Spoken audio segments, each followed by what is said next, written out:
Bună ziua! Numele meu este Holse Timea și sunt studentă în anul 1 la Facultatea de Litere din cadrul Universității Babeș-Bolyai. Visul meu este să devin profesoară de limbă și literatură engleză, însă în acest videoclip nu vom vorbi nici despre literatură, dar nici despre engleză. Știu, vă întrebați, dar atunci despre ce vom vorbi? Ei bine, haideți să aflăm împreună cu o ținută mai adecvată subiectului abordat. Ei bine, după cum sper că v-ați dat seama deja, vom vorbi despre jocul de volei. Eu joc volei de la vârsta de 7 ani, adică de 12 ani, și sunt noua componentă a echipei de volei din cadrul CSU Cluj. Haideți să începem cu o scurtă definiție a acestui sport. Voleiul este un sport de echipă, jucat de către două echipe, separate de un fileu care urmăresc să trimită mingea în terenul advers, folosind cel mult 3 atingeri pentru a câștiga puncte. În fiecare echipă vom putea să observăm acești 6 jucători, printre care putem să regăsim 5 posturi, acestea fiind ridicător, principal, secund, fals și libero. Eu joc pe postul de ridicător, însă știu, nu înțelegeți prea bine ce înseamnă acest termen, dar sper din suflet să lămurim acest aspect pe parcursul videoclipului. În această ordine, haideți să aflăm care sunt întrebările fiecărui jucător. Ridicătorul este jucătorul care primește a doua minge dintre cele 3 atingeri menționate mai devreme și o pasează atacanților.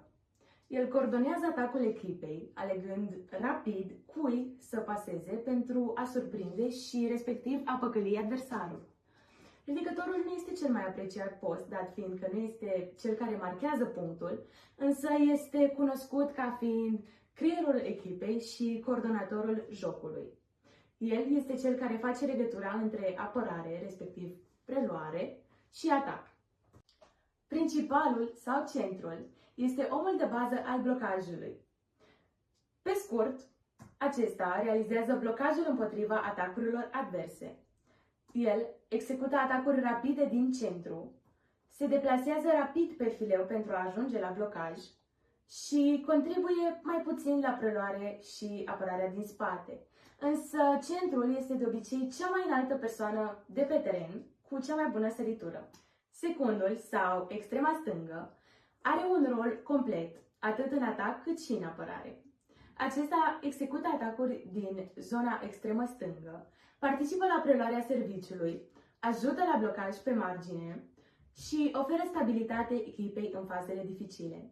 Acesta mai este cunoscut ca fiind un jucător echilibrat, constant și versatil. Falsul sau extrema dreaptă este jucătorul care atacă puternic și blochează adversarii, fiind principalul marcator al echipei. Acesta joacă pasele pe spate ale ridicătorului. Rolul acestuia este să finalizeze prin atac, să blocheze atacurile adversarului și să susțină echipa la serviciu, dar mai puțin la apărare sau preluare. Liberoul este specializat în apărare și este cel care poartă mereu un tricou diferit față de ceilalți jucători.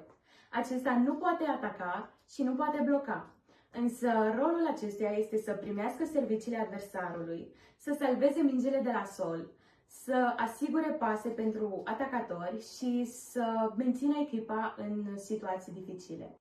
El este cunoscut și ca fiind cel mai scund jucător de pe teren, însă cu cea mai bună agilitate.